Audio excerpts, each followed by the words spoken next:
Hello and welcome to Kloeker's Education Foundation, providing quality content for amazing teachers and students. If this is your first time, we're glad you're here. And if you're joining us from a previous video or previous series, welcome back. This is our World History series, and this lesson is on the Crusades. Now, before we begin, don't forget to check out the link in the description below for a set of free guided notes to go along with this lesson. And while you're there, go ahead and like the video and subscribe to the channel so you don't have to do it at the end. It allows us to expand our reach and educate more. Thanks. So let's dive in. Our essential question for this lesson is, what were the Crusades and how did they impact the people of Europe and the Holy Lands? Well, let's first start with, what is a crusade? It is a holy war involving the journey of thousands of Europeans to reclaim the Holy Land of Jerusalem in the name of Christianity. Now, this begins because the Byzantine Empire was struggling with Muslim invasions since the creation of Islam in the 600s, and they asked Pope Urban II to send a military force to assist them against the caliphates. Now, in all, there were 8 or 9 crusades, depending on who you ask and what your source is. Historians agree, though, that there were only 4 major crusades, and so that will be the emphasis on this lesson. The First Crusade was called in 1093 by Pope Urban II, and they're going to last for nearly 200 to 300 years, again, depending on your sources and who you ask about how many crusades there were. This here is a map of the first 4 crusades that were called, and historians are all in agreement that these were the first 4 and major crusades. Many historians do not count some of the later ones that occurred. Now, as you can see, they're coming from Christian lands in Europe, from France, the Holy Roman Empire, Poland, and Italy, through the Mediterranean, even through Constantinople, and into the Middle East, into the Muslim lands. Defeating the Seljuk Turks was very important, and you can see in red the establishment of independent crusader kingdoms, such as the Kingdom of Jerusalem that was established by the Crusaders to govern the city. Why on earth would one go on a holy war? Why would they go on the crusade? Well, there are a variety of reasons that would incentivize one to go on the crusade. Socially, it allowed knights a chance to stop fighting each other and focus on a new enemy. They could unite in peace and fight a force that was threatening Europe and other Christian lands. Economically, the Holy Lands were incredibly wealthy from the trade that went through, as they were major crossroads in the Middle East. The Holy Lands of Jerusalem were generally wealthier, and many thought that they too could get a share of that wealth. Many crusader groups, such as the Knights Templar, simply start out as mere trade protectors. Their sole job was to protect the trade routes for people and pilgrims traveling to the Holy Lands.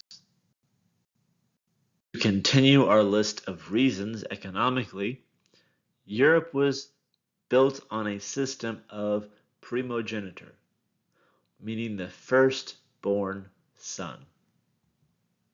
The firstborn son would inherit the father's property, the land, the business, the shop, and everything. Younger sons did not stand a chance to inherit their father's property unless their older siblings died. And so many were looking for ways to expand their wealth. Many of them will take out loans to become knights and soldiers to go on the journey.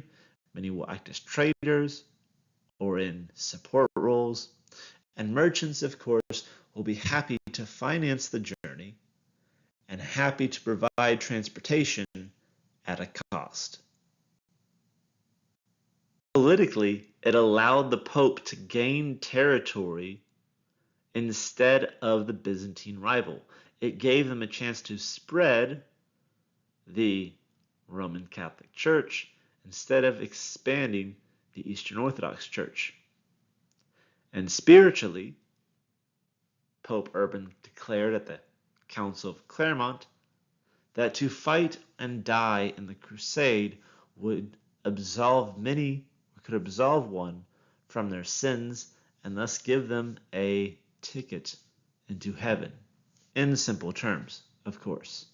Now, there were, of course, rules in place on this. And so when we see the Crusades happen, we see that several Crusader states are being developed, such as the Kingdom of Jerusalem, Tripoli, the Principality of Antioch, the County of Odessa. These Crusader states are going to be around for almost 200 years. That means that European Christians were ruling for nearly 7 generations. 3 generations is how long they held on to the Kingdom of Jerusalem, which is just a smidge longer than the modern state of Israel has been around. And to put that in perspective for you, that means when Saladin retook Jerusalem, he was taking it from the great-grandchildren of the original conquerors. Absolutely crazy. It really puts it into perspective. Saladin reclaims Jerusalem after the Second Crusade. So there's 2 more that happen, and we've passed several generations. Now, Pope Urban II, you see him on the right-hand side of your screen. He is going to be the Pope that calls the Crusade and begins the first one, and it is at the Council of Clermont in 1095 that he decrees that if someone was to fight and die in the Crusades, that they could be absolved of their sins and thus have a path to heaven. And so Pope Urban II calls for the Holy War as the pleas of the Byzantine come in to help them defend the Muslim advances. The Holy War against Muslims controlling the Holy Land, who are putting pressure on the Byzantine. There's a tremendous amount of support for the Crusade, and at the Council of Clermont, as previously mentioned, this is where he says that if one dies in service of the Crusade, that they would be absolved of their sins and thus have a path to heaven. We see the God wills it battle cry develop. We see it in the Hollywood film A Kingdom of Heaven. It's a little bit misplaced for the time though, but we'll talk about that more in just a few moments. It's roughly a 3,000-mile journey from Europe to get to Jerusalem, and ultimately we see about 12,000 soldiers participating in the siege, and after about a month the city is captured, and we see that the soldiers go on to then slaughter many of the Muslim soldiers and civilians who have surrendered, and many of the Jews and Christians as well, those who have surrendered and stayed in the city, find themselves at the end of a sword. The Second Crusade is then called to establish the county of Edessa. You can see it on the map in the bottom right corner. It's one of the most northern cities, again trying to expand the Crusader kingdoms. In 1187, which is after the Second Crusade, which is successful, we see that Saladin is going to capture Jerusalem, leading an army upon the city, and the Christians will then call for the Third Crusade in order to defeat Saladin and recapture Jerusalem. You can see on the left-hand side of your screen a painting of Saladin after reclaiming Jerusalem, thus starting the calls for the Third Crusade. And you can see on the right him leading an army in the Hollywood film Kingdom of Heaven. Now, the movie Kingdom of Heaven really takes place at the end of the Second Crusade, leading into the events that are going to start the Third. Or again, remember, the capture of Jerusalem by Saladin is going to lead to the Third Crusade. And again, he's taking it from the great-grandchildren of the first Christian conquerors. And so the Kingdom of Heaven is a fairly accurate movie, although it does misplace some details. I definitely recommend it to watch if you want to understand the Crusades a little bit better. The portrayals of King Baldwin and Saladin are also fairly accurate. And so the recapture of Jerusalem leads the Christian nations to call for the Third Crusade, led by the three most powerful monarchs: King Philip of France, Frederick of Germany, and King Richard the Lionhearted. Now, King Philip of France will go home. The crusade will ultimately be unsuccessful. The Emperor Frederick, his boat will shipwreck on the way and he will drown on the journey. And King Richard the Lionheart will do most of the heavy lifting as it comes to battles. Most of the fighting is done by him and fought many battles against Saladin. Now, a truce was established in 1192. Jerusalem remained under Muslim control. Saladin promised unarmed Christians could freely visit the city's holy places as well as some of the other holy sites within the Middle East or Southwest Asia, the Holy Lands, and King Richard the Lionheart heads on home. And we've talked in our previous lessons about the Hollywood films Robin Hood, and many of them start with this, of the Crusaders leaving from the Third Crusade. So in 1198, the Fourth Crusade is called. Now this is to recapture and reclaim Jerusalem and the Holy Lands, but this time going through Egypt and using the Nile as a basis of operation to then launch into the Holy Lands, the Middle East, Southwest Asia, that region. Because this is the Fourth Crusade, steam has died down, so not many soldiers show up to Italy in order to get on the boats to sail for this crusade. The Venetians are like, hey, we got all these boats together, you asked for all these boats, we got the boats. You have to pay us for the boats. Even if you don't use them, you have to pay us for them because we went through the difficulty of getting them here because you said there was going to be more of you. Crusaders say, hey, we don't have that money. So the Venetians say, well, if you sail with us, we'll just stop and you can attack this city of Zara over here. It's an Orthodox city. They're not Catholic.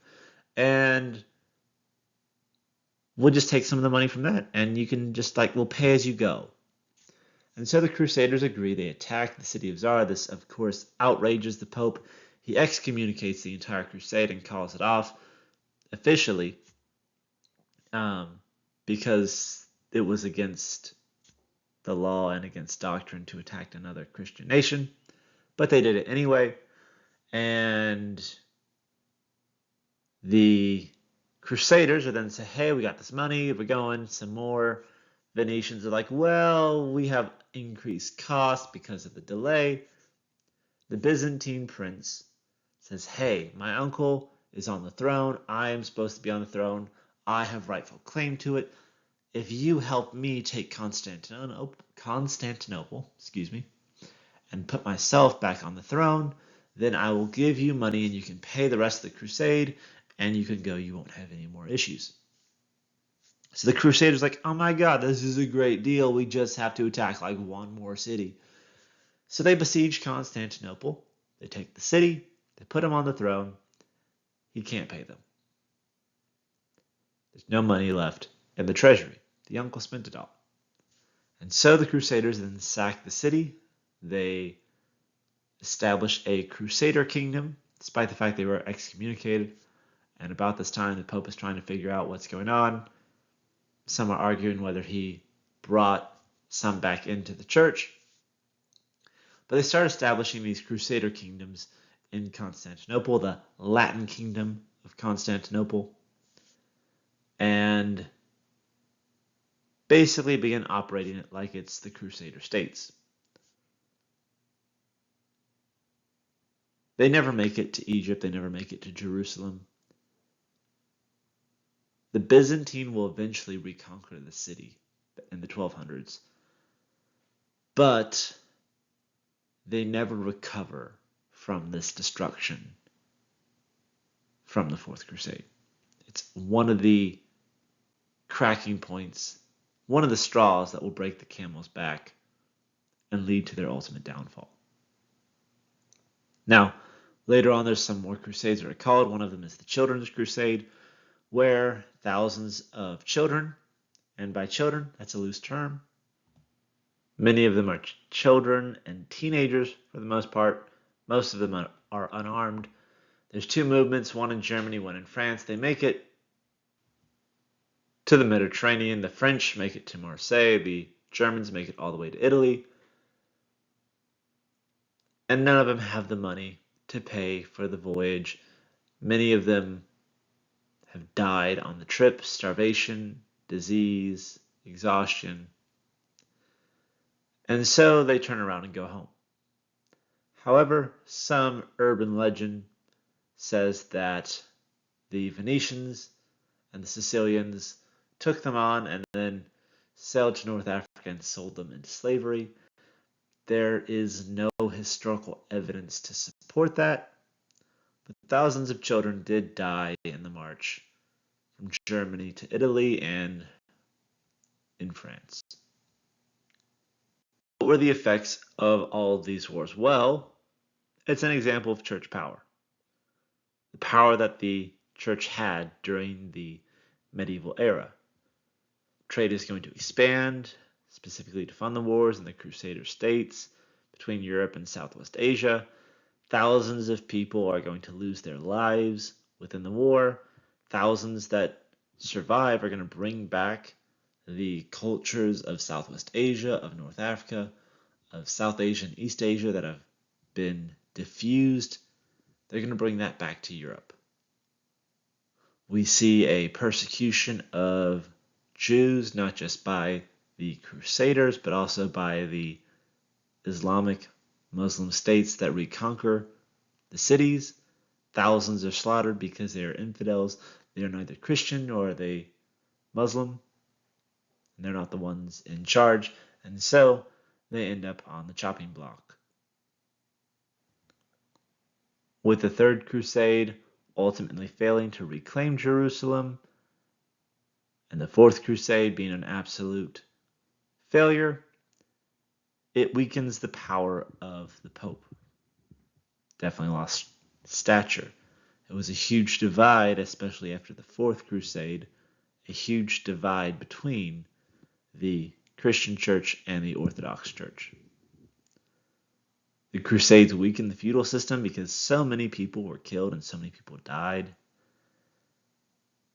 And it begins this bitter hatred and rivalry between the Christian and the Muslims for the atrocities committed by both sides in the Crusades.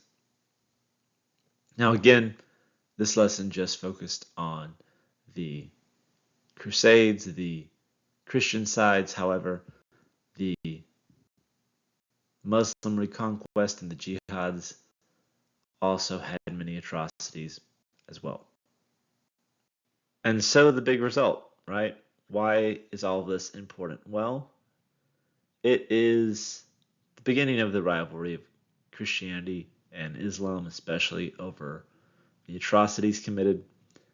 The Crusades are a violation of the fifth commandment, thou shalt not kill, which is a pretty big one in most cultures, most religions. It's an example of abuse of church power that the Pope at the time could call a crusade and lead to the deaths of thousands of people.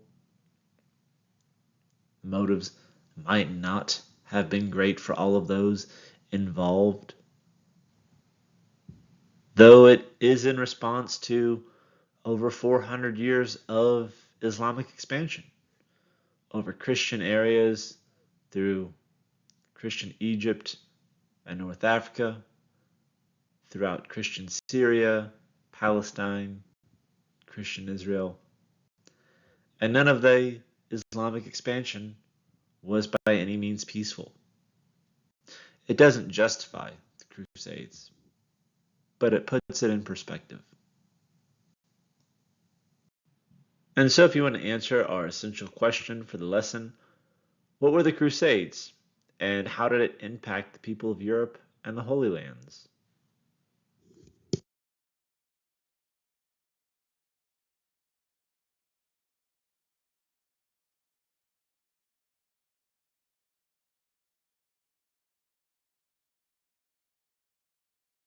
That wraps up our lesson. Ladies and gentlemen, thank you so much for watching. As always, don't forget to like and subscribe, especially if you found this video helpful. Check us out on Teachers Pay Teachers, YouTube, Rumble, and the Kloeker Education Foundation website. We have a ton of lessons and videos there and resources that you might find helpful.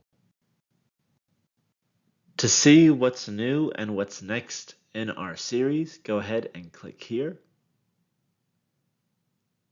For something you might like, click down below. And to subscribe to our channel, all you have to do is click here on the right.